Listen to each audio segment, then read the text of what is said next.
सभी दोस्तों को नमस्कार दोस्तों, बहुत बहुत स्वागत है। इस वीडियो में हम बात करेंगे डॉक्यूमेंट चेंज करने का एक ऑप्शन आया है। ठीक है, तो यहाँ पर डीएलएड को चेंज करना है बीएड से, और साथ ही साथ और भी बहुत सारे डॉक्यूमेंट्स हैं। कौन कौन से डॉक्यूमेंट, उन सभी चीज़ों को देखेंगे। और चैनल को सब्सक्राइब नहीं करा तो सब्सक्राइब कर लीजिएगा और लाइक का बटन जरूर दबाइएगा। ठीक है, तो बहुत इंपॉर्टेंट इन्फॉर्मेशन है। तो देखिए करना क्या है, पहले हम लोग इस चीज़ को देख लेते हैं, फिर वेबसाइट पर जाएंगे। वहाँ पर एक रिमार्क भी लिखना है जो बहुत इंपॉर्टेंट है। ठीक है, उसको भी देखेंगे। तो सबसे पहले चलते हैं आगे, देखते हैं कि इसमें क्या क्या चीज़ें हैं और किस तरीके से वेबसाइट काम करेगा। सबसे पहले आप होम पेज पर आएंगे तो यहाँ पर अप्लाई ऑनलाइन का ऑप्शन आएगा। कई बार गलती क्या होती है कि बच्चे जो है होम पेज पर नोटिस देखने लगते हैं कि वहां पर कोई लिंक होगा उससे ओपन करेंगे। नहीं, आपको क्या करना है, अप्लाई ऑनलाइन पे क्लिक करना है। उसके बाद क्या करना है, इसकी पीडीएफ आपको टेलीग्राम पर मिल जाएगी। टेलीग्राम चैनल से जरूर जुड़िएगा, डिस्क्रिप्शन बॉक्स में लिंक है। ठीक है, टेलीग्राम चैनल 8 आवर स्टडी जो है उससे जरूर जुड़ जाइएगा, वहां पर लिंक है। और वहां पर क्वेश्चंस को ऑब्जेक्शन भी किया जा रहा है, ज़्यादा से ज़्यादा ऑब्जेक्शन कीजिएगा ताकि चीज़ें आसान हो जाए। देखिए यहाँ पर दो ऑप्शन आ रहे हैं। लॉगिन करेंगे आप, लॉगिन आईडी पासवर्ड से, आपको मेल आया होगा या मैसेज भी आता है। आप मैसेज से आईडी और पासवर्ड से लॉगिन करेंगे कैप्चा कोड डाल के, तो फिर ये आएगा साइड में। इधर आपका डिटेल होगा पूरा, ये आपका रेज ऑप्शन आएगा। तो क्वेश्चन को ज्यादा से ज्यादा आपत्ति कीजिए। प्रूफ जो है वो टेलीग्राम पर मिल जाएगा आप लोगों को, डिस्क्रिप्शन बॉक्स में लिंक है। वहां पर बहुत सारे बच्चे हैं प्रूफ देते हैं, आपके पास भी हो तो आप दीजिए ताकि सभी की मदद हो सके। और साथ ही साथ यहाँ पर क्लास 1 to 5 को लेकर के अपडेट की बात की जा रही है कि अपने डिटेल्स को अपडेट कर दीजिए। अब डिटेल्स में क्या क्या अपडेशन है उस चीज को आप लोग ना ट्राई मत करना इस चीज को लेकर के। जैसे आप डीएलएड हो, डीएलएड तो हो ही, लेकिन आप बीएड हो तो बीएड को ऐसा नहीं है डीएलएड से कन्वर्ट करके ट्राई करके देखें, सबमिट करके, बहुत जरूरी नहीं है। ठीक है, आपके पास डीएलएड नहीं है तो ऐसे फालतू की चीजें मत करना, इससे कोई फायदा नहीं होगा। डॉक्यूमेंट तो वैसे भी होगा नहीं, अगर लोगों के पास होगा तो उन्हें तो चेंज करना ही पड़ेगा। आप कुल मिला जुला करके यहाँ पर अपडेट पर फिल करेंगे, फिर नीचे कुछ डिटेल खुलेगी और इस तरीके से डिटेल आएगी। अब यहाँ पर क्या क्या आपको भरना है, ठीक है, इसको देखना दिलचस्प होने वाला है कि यहाँ पर क्या क्या भरने वाले हैं आप। ठीक है, यहाँ पर क्लिक करने पर कुछ ऑप्शन खुलेंगे, वो मैं अभी लाइव डेमो दिखाऊंगा आपको। फिर डॉक्यूमेंट अपलोड करना है आपको। ठीक है, जो यहाँ पर ऑप्शन आएगा वही डॉक्यूमेंट। और यहाँ पर रिमार्क क्या लिखोगे, मेन मुद्दा तो ये है ना कि रिमार्क्स क्या लिखोगे यहाँ पर। और 300 वर्ड में लिखना और इंग्लिश में लिखना है।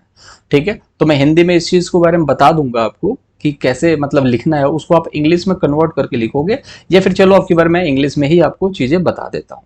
तो सबसे पहले क्या लिखना है उससे पहले मैं आपको बता दूं क्या क्या चीजें हैं। तो चलिए पहले वेबसाइट पर चलते हैं। तो यहाँ पर देख सकते हैं मैं लॉगिन कर रहा हूँ, तो लॉगिन में दिक्कत आ रही है। ठीक है, यहाँ पर ऑथेंटिकेटिंग लिख रहा है, प्लीज वेट। और लगभग ये 5 से 7 मिनट हो चुका है। ठीक है, तो मैं इस चीज़ को थोड़ा सा वेट कर लेता हूँ और उसके बाद देखता हूँ कि इसमें क्या हो सकता है और उसके बाद क्या रिमार्क हम डालेंगे। लेकिन ये इस चीज़ को समझने से पहले कुछ चीज़ें और मैं बता देता हूँ। ये तब तक चलता रहेगा, तब तक हम कुछ चीज़ों को और बात कर लेते हैं यहाँ पर। उसके बाद मैं बताता हूँ रिमार्क में क्या डालना है। लेकिन बहुत ज़रूरी है इन सभी चीज़ों को समझना, नहीं तो बहुत दिक्कत होगी आगे चल के। तो दोस्तों यहाँ पर आप देखेंगे, आपको देखने को मिलेगा। ठीक है, यहाँ पर ये चीज़ आ गई है, रुक जाओ मैं इसको, हाँ, तो ये चीज़ देखोगे, अब वेबसाइट यहाँ पर खुल चुकी है। अब यहाँ पर देखिए DElEd in place of BEd, यहाँ पर एक ऑप्शन यहाँ पर ये दिख रहा है कोर्ट ऑर्डर। आपके पास कोई कोर्ट ऑर्डर है आप लगा सकते हैं यहाँ पर। जैसे आपकी डिग्री को लेकर के एनसीटी का कोई ऑर्डर है उसको भी लगा सकते हैं आप। जैसे कि मान के चलो बीएड वाले बच्चे हैं, तो अगर मान के चलो कि इसमें तो अभी बीएड वाले बच्चों को कुछ तो चेंज करना नहीं है, क्योंकि आपके पास डीएलएड होता तो आप बीएड क्यों लगाते। तो डीएलएड है तो बीएड लगाओगे। मोस्टली आपको ये देखना पड़ेगा स्टेट गवर्नमेंट ऑर्डर। तो मुझे नहीं लगता ये तीनों कभी काम का अभी आप लोगों के लिए है। फिलहाल के लिए जो आपके लिए है वो है आपका DElEd in place of BEd. ठीक है, और यहाँ पर अपने डीएलएड का डॉक्यूमेंट यहाँ पर अपलोड कर देंगे। रिमार्क में क्या लिखना है उस चीज को समझ लेते हैं और उसके बाद यहाँ पर सबमिट कर बटन क्लिक करेंगे। ठीक है, तो रिमार्क में चलिए बता देता हूँ आपको क्या लिखना है।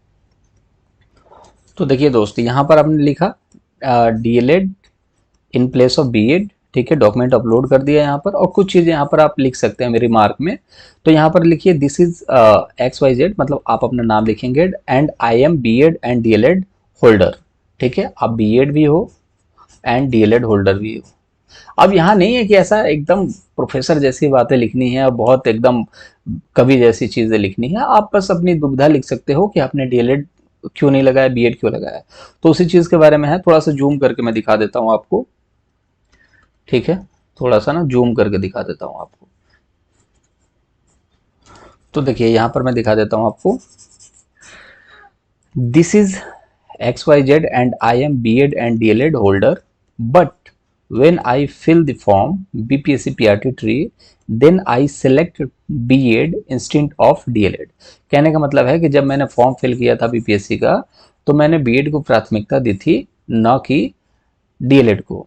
ठीक है, तो यहाँ पर due to some new rules, कुछ अलग रूल आने की वजह से I am updating my document as per BPSC guideline. तो सिंपल सा है, यही चीज लिखनी है और 300 कैरेक्टर के अंदर अंदर आपका होना चाहिए। आप कुछ अलग भी लिख सकते हैं, कुछ एडवांस भी लिख सकते हैं, ये आपके इच्छा के ऊपर डिपेंड करता है। और ऐसा नहीं आप कुछ भी लिखेंगे तो वो इनवैलिड माना जाएगा या गलत माना जाएगा, ऐसा बिल्कुल भी नहीं है। और उसके बाद फाइनल आप यहाँ पर सबमिट कर दोगे। देखो मैं आप लोगों के लिए यही बोल रहा हूँ कि मैं लगभग आपको हमेशा हर एक चीज पर थेसिस के थ्रू, ठीक है, रिसर्च के थ्रू आपके सामने आता हूं और चीजों को अच्छा करने की कोशिश करता हूं, ज्यादा से ज्यादा आप लोगों की हेल्प हो सके। और इसी चीज के लिए मैंने टेलीग्राम बनाया है और बहुत सारे बच्चे उसका लाभ ले रहे हैं। मैं अगर आपके जवाब नहीं दे पा रहा हूं तो बहुत सारे बच्चे हैं जो आपकी समस्या का समाधान करेंगे। तो निश्चिंत रहिए इस चीज को लेकर के, टेलीग्राम चैनल से जरूर जुड़िएगा। और यूट्यूब चैनल पर पल पल की अपडेट आती है, चैनल को सब्सक्राइब कीजिए, इससे मुझे मोटिवेशन, आपको नोटिफिकेशन मिलेगा। और यहाँ पर पल पल की जो अपडेट होती है ना, उस पर रिसर्च करके उसकी सच्चाई को आपके सामने लेकर के आ जाता है। ठीक है, तो बिल्कुल निश्चिंत रहिए, जो भी अपडेट है मैंने आपको बता दिया कि आप अब एक चीज और है जो समझना है कि अगर आपके डॉक्यूमेंट में गड़बड़ी है तो आप क्या करेंगे। तो देखिए अब उस चीज का तो कोई इलाज है नहीं, फिलहाल के लिए आप इस चीज को समझिए। जैसे कि मान के चलिए किसी ने सीटेट का फॉर्म भरा है, ठीक है, बीएड के साथ, ठीक है, तो बीएड के साथ सीटेट करा है तो ठीक है, इनवैलिड हो गया भाई। अब वो डीएलएड चेंज करेगा ना, तो डीएलएड का सीटेट मांगा जा रहा है कि डीएलएड मान लो ये, इसमें तो अब इसमें तो बीपीएससी भी कुछ नहीं कर सकता भाई। अगर बीएड इनवैलिड है, बीएड के सहारे ही तो आपने सीटेट किया होगा या फिर डीएलएड के सहारे सीटेट किया होगा। तो अगर सीटेट जो है आपका यहाँ पर, अगर सीटेट जो है बीएड के साथ है तो आप तो इनवैलिड हो गए। और सीटेट अगर डीएलएड के साथ है तो जो डीएलएड आपने किया होगा, तो अब ऐसा नहीं यहाँ पर अपलोड करना है, ठीक है। अब डीएलएड जो है आपका, डीएलएड आपने यहाँ पर लगा दिया। अब सीटेड जो है ना, वो डॉक्यूमेंट वेरिफिकेशन में यहाँ पर आप दिखा दोगे, कोई दिक्कत वाली बात ही नहीं है, ठीक है। और या तो फिर आप ये कर सकते हो कि डीएलएड के डॉक्यूमेंट के साथ अपना सीटेड का डॉक्यूमेंट भी नीचे उसमें स्कैन करके मर्ज करके दोनों को लगा सकते हो, कोई दिक्कत वाली बात नहीं है। ये सारी चीजें इसलिए की जा रही हैं ताकि आपको सुविधा हो और आप कहीं ना कहीं इस झमेले में ना फंसे, ठीक है, जो कि बीएड और डीएलएड के झमेले को देखते हुए इस चीज को फैसला किया गया, ठीक है। कुछ डॉक्यूमेंट को लेकर के और इशू है, ठीक है, जैसे कि हमारा अपेयरिंग है, हमें क्या मौका मिलेगा कि नहीं मिलेगा, आधार कार्ड, पैन कार्ड, बहुत तरीके की समस्याएं हैं। लेकिन इस चीज को देखिए, अगर आप अपेयरिंग में हैं, ठीक है, तो आपको डेफिनेटली मौका दिया जाएगा। क्योंकि जिस रफ्तार से अगर आप इतने जल्दी, अगर आपको वैकेंसी कंप्लीट करनी है 2 से 3 महीने के अंदर और अपेयरिंग वालों को आपने मौका दिया है, तो जाहिर सी बात है अपेयरिंग वालों को थोड़ा और मौका मिलना चाहिए। लेकिन अपेयरिंग का मतलब एक चीज और होता है कि 1 से 2 महीने के अंदर अंदर आपका रिजल्ट आ जाए। लेकिन अपेयरिंग का अगर रिजल्ट नहीं आता है तो इसमें बीपीएससी की गलती नहीं, बीपीएससी तो आपको निकाल देगा। हाँ, वो थोड़ा सा रियायत इस पर जरूर दे सकता है कि भाई अगर कैंडिडेट नहीं मिल रहा है तो थोड़ा सा वेट कर लेते हैं। दूसरी चीज ये है, जो बच्चे जो सीटेट वाले बच्चे हैं वो परेशान हैं कि सर हमारा सीटेट का रिजल्ट नहीं आ रहा है, क्या हम इनवैलिड हो जाएंगे। लेकिन देखिए इससे कोई दिक्कत नहीं होगी आपको, सीटेट को रिजल्ट को लेकर के दिक्कत नहीं होगी। सीटेट का रिजल्ट जो होगा जब तब तक आ जाएगा, इस चीज को लेकर निश्चिंत रहिए कि नहीं आएगा।